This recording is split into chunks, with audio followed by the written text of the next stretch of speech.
उनकी एक किताब है, उसका नाम है द सेकंड सेक्स। पहला जो सेक्स है मेल है, दूसरा जो सेक्स है वो फीमेल है। उसमें एक बहुत महत्वपूर्ण लाइन है, वो ये है कि औरतें पैदा नहीं होती, बनाई जाती हैं। और इसके विरुद्ध ये जो सामाजिक विद्रूपता है, उसके विरुद्ध कविता बहुत सतर्क ढंग से हमारे सामने आती है, जिसमें खाना बनाने वाली स्त्रियां, जो अंबुज जी की कविता है। इसके अलावा बहुत जो कवि और कवित्रियां हैं जिन्होंने इन विषयों पर कविता लिखी है। नीलेश रघुवंशी की कविता है उदासी। ऐसे ही हमारे बीच पवन करण जी बैठे हैं, उनकी एक कविता है प्यार में डूबी हुई माँ, और उनका पूरा कविता संग्रह है स्त्री मेरे भीतर। तो ये जो स्वर है वो बहुत स्पष्ट होकर हमारे सामने आता है। मैं एक छोटी सी कविता कुमार अम्बुज जी की पढ़ना चाहूंगा। एक आदमी ने संतोष किया कि उसने जानवरों पर दया दिखाई। एक आदमी ने संतोष किया कि उसने जानवरों पर दया दिखाई। एक आदमी ने गर्व किया कि कभी शराब होठों पर नहीं लगाई।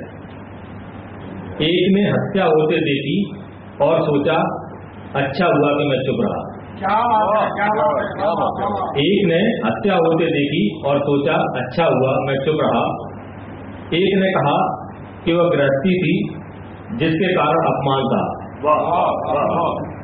एक ने बताया कि सदैव ईश्वर को याद किया जब हुआ अकेला। क्या बुरा हुआ जो शांति से कट गया जीवन, दुख था सो झेला। ये जो व्यंग है और बड़ा तीक्ष्ण है, इसको पढ़ते हुए मुझे अब हम देख सकते हैं कि ये जो एक किस्म की जो हिपोक्रेसी है वो हमारे आसपास है।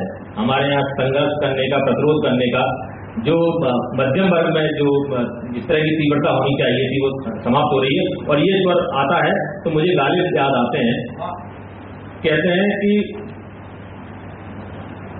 न तीर कमा में है, न तीर कमा में है, न सयाद कमी में, न तीर कमा में है न सयाद कमी में, गोशे के कफस में मुझे आराम बहुत है। तो वो जो स्थिति है, ये जो नई कविता है वो उसको तोड़ती है। और नई कविता के माध्यम से ये जो जितनी किस्म की सामाजिक जो हिपोक्रेसी है उस पर नई कविता प्रहार करती है। और एक लेखक है, डिप्लोमेट है, उनका नाम है पवन वर्मा। उन्होंने एक किताब लिखी है अंग्रेजी में, उसका नाम है द ग्रेट इंडियन मिनिस्टर, और उसका हिंदी में अनुवाद छपा है राजकमल से, और उसका नाम है बहुत, उसका जो अनुवाद है वो शीर्षक बहुत अच्छा है। वो है कि भारतीय मध्य वर्ग की अजीब दास्तां। तो जहां से जो प्रतिरोध का स्वर उठना चाहिए वहीं सबसे ज्यादा कमजोरी हमको देखने को मिलती है। तो मैं बहुत सम्मान के साथ में आदरणीय कुमार अम्बुज जी को बुलाना चाहूंगा कि वो आपसे रूबरू हों और आप उनकी वार्ताओं का आस्वाद।